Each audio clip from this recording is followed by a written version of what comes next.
2 ng ating kwentuhan na puso sa puso. Yung my story, my journey, 'di ba? Nag-agree din ba kayo sa aking mga sinabi doon or meron din kayong sariling opinyon? Your opinion is open para dito magkakwentuhan man lang tayo, nagkakaalaman tayo kung ano yung mga nilalaman ng ating saloobin o ng ating mga puso. 'Di ba? Minsan importante din yung nakakapaglabas tayo ng mga saloobin, 'di ba? So ayun na nga, hindi ibig sabihin na parang doon sa sinabi ko ay naiinggit. Natural lang naman 'yun sa atin, yung parang mayroon tayong feeling na bakit sa akin hindi nangyayari yung gano'n, bakit sila lang, parang gano'n, 'di ba? Sila lang ba yung pinagpala? Hindi ibig sabihin na nagsasalita tayo ng gano'n is we're not thankful or hindi natin nakikita yung pagpapasalamat. Actually, ako, para sa akin, malaki man yan o maliit na bagay, ay tama lang na ibalik natin yung pagpapasalamat sa ating may kapal o dun sa taas na siyang pinapaniwalaan natin na kung hindi dahil sa kanya wala tayo, hindi tayo magkakaroon na yung grace.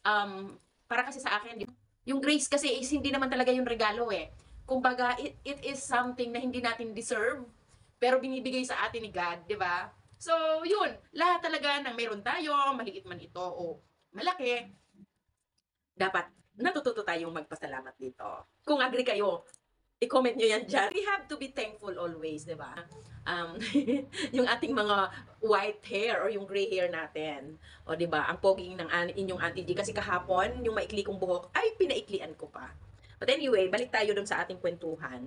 Totoo talaga na minsan, dumarating tayo sa mga pagkakataon na gusto ko lang linawin ha, na kahit tayo minsan nawawalan ng pag-asa or nagmumuni-muni na minsan nadadown tayo, hindi ibig sabihin nun na kinakalimutan natin yung dapat nating ipagpasalamat. We're always grateful to God in whatever things na dumarating sa atin, mga pagpapala, maliit man ito o malaki, same lang ang sukat niyaan. Pero as bilang isang tao na namumuhay pa sa laman, of course, we still want something na mas makakahigit sa ating kasalukuyang meron. Kaya minsan naiisip natin, kailan kaya natin mararanasan o matatamasa yung mga bagay na mayroon sila na wala ako, samantalang nagsusumikap ka rin naman. 'Di ba? Minsan ganoon talaga. But it's normal bilang isang tao. Nais ko lang yang linawin sa inyo. Marating talaga yung araw, lalo pag wala kang trabaho or nasa bahay ka lang, wala kang ginagawa.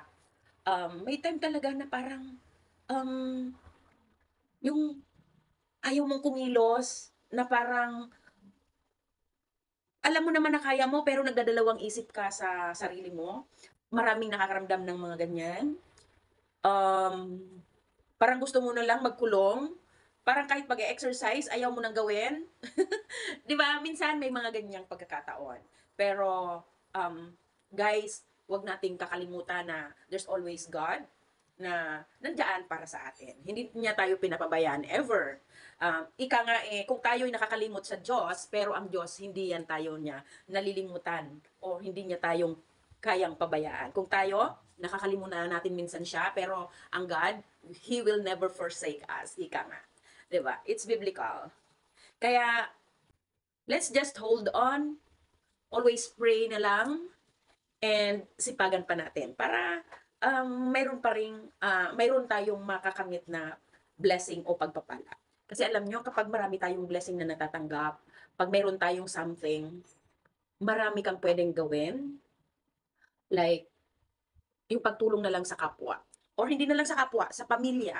'Di ba? There's a lot of our kapamilya na kailangan ng tulong natin na pwede nating mapasaya pag tayo ay nakatulong sa kanila, 'di ba? Kaya gustong-gusto natin na magkaroon pa tayo ng mas marami dahil nga ayun, gusto nating makatulong. Hindi lang yung makatulong sa pamilya kundi um, yung minsan namimigay tayo sa hindi naman natin kakilala na nakita natin karapat-dapat na makatanggap ng biyaya, 'di ba? So if you have something na pwede mong ibigay doon sa nangangailangan. Kaya ako talaga in my heart, I'll always want na someday, one day, I will have that something na pwede kong ibahagi din sa kapwa natin. 'Di ba? Ang sarap nga minsan mangarap na parang nakikita mo yung sarili mo na nandun ka sa sitwasyon na yon na, you're helping your family, your own family, your, mga, nakikita sa paligid na pwede nating tulungan. Kaya huwag tayong mawawalan ng pag-asa, diretso lang tayo. Kahit minsan nafi-feel natin na yung parang ang bigat-bigat na, parang nafi-feel din natin na hindi na natin kaya, tatayo lang tayo, isang umaga, go! I-comment niyo nga diyan kung kayo minsan gano'n din yung nafi-feel ninyo, na nagkakaroon kayo ng pagkadismaya or yung nawawalan ng pag-asa, pero, kailangan babangon pa rin tayo. So, go guys, let's do this!